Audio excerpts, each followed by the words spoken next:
7th March 2013, I lost my job as a records keeper in a real estate company that was located at Kajiado County. And interestingly, the day that I lost my job is the day that my mother-in-law decided to visit us. I had been married to my wife, Regina, for 1.5 years. And actually we got married immediately I'd finished my college studies. Life was very tough, I must admit, because then I'd graduated with a diploma in business administration and the job market was very repulsive, my people. The competition was so high, recruiters were looking for people with a wealth of experience and at least a degree. So every time I sent my papers to recruiters, I did not receive any kind of onboarding. And that even made my life and that of my wife Regina very difficult. But love had become the epicenter of our family, and despite not having a lot, we kept on going. God blessed us with a son, and that boy was the cement that had kept our family together. Sometimes we went without food. Sometimes we used to ask for unga, flour from neighbors and, cook some tomato paste and, keep going. What was important was that our love was intact, and my girl, Regina, my wife, had made the solemn promise to stick with me through thick and thin until such a time that abundance would come to us. So despite the bad times, despite the difficult moments, we went by, the days came through graciously, and every day we thanked God for the little He had blessed us with. As a man raising a young family and without a job, you can only imagine how the situation was at that particular moment. But I kept on hoping that I didn't pray for deeper pockets or bigger pockets, but I prayed for a bigger heart and more love to keep my family intact. So my mother-in-law, to the contrary, was a very funny character. She was opposed to my marriage to her daughter Regina from the onset. She envisioned her daughter being married to some wealthy guy somewhere and leading some prosperous life. And therefore, when Regina broke the news to her mom that she was being married to me, a person who had left college and without a job, my mother-in-law, sadly for me, was against our relationship and definitely against my marriage. She kept on sending her daughter Regina private messages telling Regina to leave me. She was going to get a man for her. Regina deserved better. Regina did not, need to, be in such kind of life and all those kind of things. The audacity that that lady had was completely out of this world. But we kept on going. I maintained my respect to her because then, after all, she was my mother-in-law. Fast forward, COVID-19 came and the whole world was sent into some dyspneic situation. Companies were laying off their staff.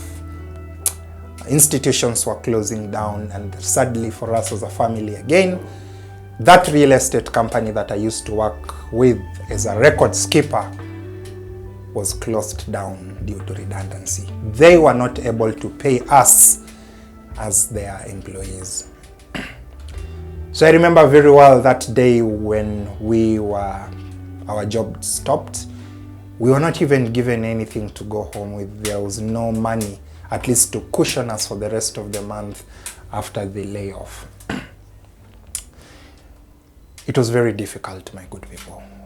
There was no food at home. Our kitchen was empty. Our refrigerators were empty. And to worsen the whole situation, my little son was sick. So I was going home to a very unhappy house, a sad wife and a sick son.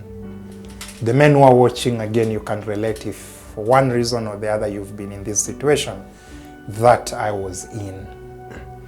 So I remember, taking the little money I had left, I took matatu from Kajiado where I used to work, and then I went to Kitengela where we had rented an apartment with Regina.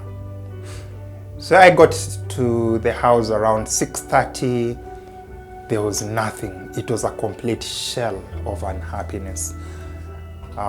Regina was crying. They had not eaten the whole day, and my son was terribly sick. So that particular point, I did what a desperate man would do. I said, come what may, I had to salvage this situation at that particular point. So I thought of opening a WhatsApp group and inviting the little close friends I had. At least they would, contribute something small so that I would take my son to the hospital. A lot of things were coming into my mind at that time, and I thought of calling my mom, but again, my mom had her own problems back at the village. So it's at that particular moment when I was going to talk to a neighbor of mine who was operating a pickup to help me take my son to the hospital that evening, that we had a knock at our front door. And when my wife Regina rushed to open, it was my mother-in-law who had once again visited unannounced and invited. And immediately my mother-in-law walked into that particular house. She smelled the unhappiness, the emptiness, and the sadness that was in our home. She immediately summoned her daughter Regina outside, and Regina narrated to her everything. My husband Socrates has just lost his job. The little food that we had has run out, but worse still is that our son is very sick. So you can imagine that how hell broke loose. My mother-in-law asked Regina to pack up all her clothes and our baby's clothes. They were going away from me. And for the longest time I'd really respected this lady, and I really didn't want to give consideration to how she despised me and my family. But at this particular point in time, I knew I had to stand my ground, if not for my sake, then the sake of a family that God himself had ordained.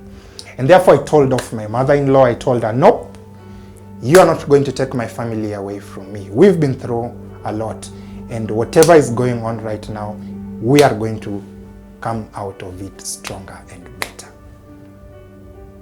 My good people, my mother-in-law would not listen to anything I was saying.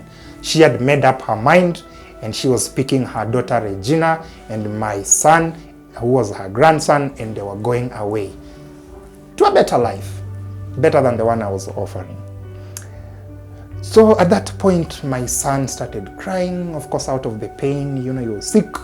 My wife Regina was also crying hysterically, and that home was a complete mess. I remember very well, it was 6:30 in the evening. So watching my wife and son cry so painfully broke me as a man. I felt so defeated. So I went to the corner where they were standing, and I tried to give them that fatherly embrace. That is when hell broke loose. My mother-in-law came to where we were standing. She held me by the shoulders and threw me to a corner. I hit my head so hard on the wall that momentarily I'd lost conscious. And I was completely out of touch with reality. So at that particular point, I remember my wife Regina coming to where I was lying down, and with so much painful tears in her eyes, she told me, Socrates, no, I think I'm just have to obey my mother. I have to go away now. I love you so much, my husband. We love you. Your young son loves you so much, but we deserve better. We can't continue staying like this. We were not cut out for this. But know that forever you will be in our hearts. My good people, I think there's nothing that can bring down a man like those statements. I felt so bad. And I knew Regina had made her decision. She was going to follow her mom. They were going to go away from me. They were going to leave me in this empty and unhappy home just because I had not reached that level where I was going to comfortably provide for them. My mother-in-law took her phone. She requested an Uber, and I could see painfully my wife Regina, packing her clothes, our baby's clothes, ready to, leave. And I don't know where they were going to, and my heart felt so much pain. The Uber came, they packed the suitcases, they loaded the suitcases into the car, and they decided to leave. They were on their way out. So I had the car, the engine was brought to life, and as they were, speeding away, my phone rang. And I rushed to pick who was calling when I was in the middle of such a family crisis. And I saw, I have Truecaller, the application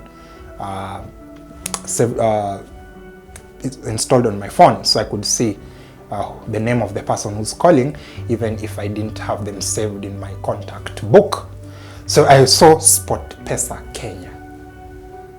Jesus Christ. It's when it dawned on me that actually I had placed a multiple jackpot bet earlier that morning of 220 million shillings. So with very trembling fingers, I received that call, and the guy on the other hand said, "Hey Socrates, this is Ronald Kariuki, the CEO of SportPesa, and you are the lucky winner of our weekly jackpot of 220 million. Are you able to make it to our Nairobi offices tomorrow at 10 a.m.